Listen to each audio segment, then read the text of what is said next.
శ్రీమాత్రే నమః. అందరికీ శ్రీరామనవమి శుభాకాంక్షలు. శ్రీరామనవమి అంటేనే ఎంతో పవిత్రమైన భావంతో, ఎంతో ఆనందంగా మన ఇంట్లోనే పెళ్లి జరుగుతుంది అన్నంత సంతోషంతో ప్రతి ఒక్కరూ కుటుంబంలో అందరూ కలిసి రామాలయాలకి వెళ్ళి సీతారాముల కళ్యాణాన్ని చూసి అక్కడ మనము విందుని అంటే సీతారాముల కళ్యాణం మహోత్సవంలో భాగంగా మనము భోజనాన్ని కూడా స్వీకరించి తీర్థప్రసాదాలను తీసుకొని ఇంటికి వస్తాము. ఎంతో పెద్ద మహోత్సవము ఈ పవిత్రమైన శ్రీ సీతారామ కళ్యాణం అనేది భూమి మీద మనము మానవులుగా పుట్టిన మనకి భగవంతుడి యొక్క కృపా కటాక్షము మనపైన ఉండాలని భగవంతుడు ప్రతి పండుగని పెట్టాడు. అయితే ఆ పండుగలని మనము ఎంతో ఆనందంగా సంతోషంగా చేస్తూ మనం కూడా అంతే పవిత్రంగా ఉండాలి. అయితే మర్యాద పురుషోత్తముడు అనే పేరు శ్రీరామచంద్రమూర్తికి ఊరికే రాలేదు.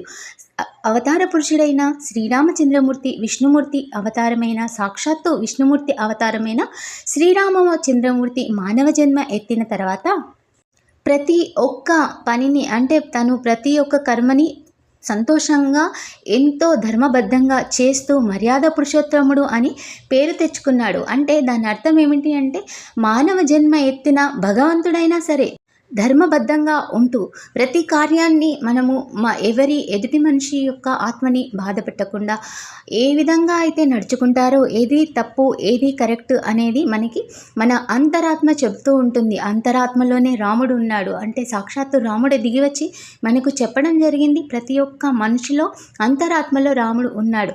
కాబట్టి ఏ పని చేసినా కానీ మనము ఆ భగవంతుడు చెప్పాడు కనుకనే మనం చేస్తున్నాము. అయితే భగవంతుడు ఏమని చెప్తాడు? మంచి చేయమని చెప్తాడు, ఒకరిని నవ్వించమని చెప్తాడు, ఒకరిని అన్నం పెట్టమని చెప్తాడు, అదేవిధంగా ఒకరికి నీడనివ్వమని చెప్తాడు, లేదంటే తను బాధపడ్డా సరే ఇంకొకరిని బాధ పెట్టొద్దు అని చెప్తాడు.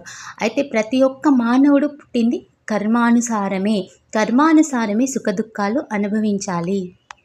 పూర్వజన్మ కర్మ పూర్తిగా అయిపోయే వరకు మానవుడు మనిషి జన్మ ఎత్తుతూనే ఉంటాడు. అందుకని కర్మలను పోగొట్టుకునే ఒకే ఒక మార్గము మానవ జన్మ. వేరే జన్మలలో మనము 4 కాళ్ళతో పుడతాము, మనం పాకుతామో ఏమో మనకు తెలియదు. కాబట్టి మానవ జన్మలో మాత్రము మనము ఎవరము అనేది తెలుసుకునే ప్రయత్నం చేయాలి. అయితే ఆ ప్రయత్నంలో భాగమే ఈ పూజ కానీ జపం కానీ హోమం కానీ. అంటే ఫస్ట్ మనల్ని మనం పవిత్రం చేసుకుంటాము. ఫస్ట్ ఏదైనా పూజ చేయాలి అంటే ఇల్లును శుభ్రం చేస్తాము, తర్వాత మనం శుద్ధం అవుతాము. అమ్మో గుడికి వెళ్ళాలి అంటే పవిత్రమైన బట్టలు వేసుకోవాలి, అంటుముట్టు లేకుండా ఉండాలి అని తాపత్రయపడుతూ ఉంటాము. అదే తాపత్రయము మనం ఎవరో తెలుసుకోవడానికి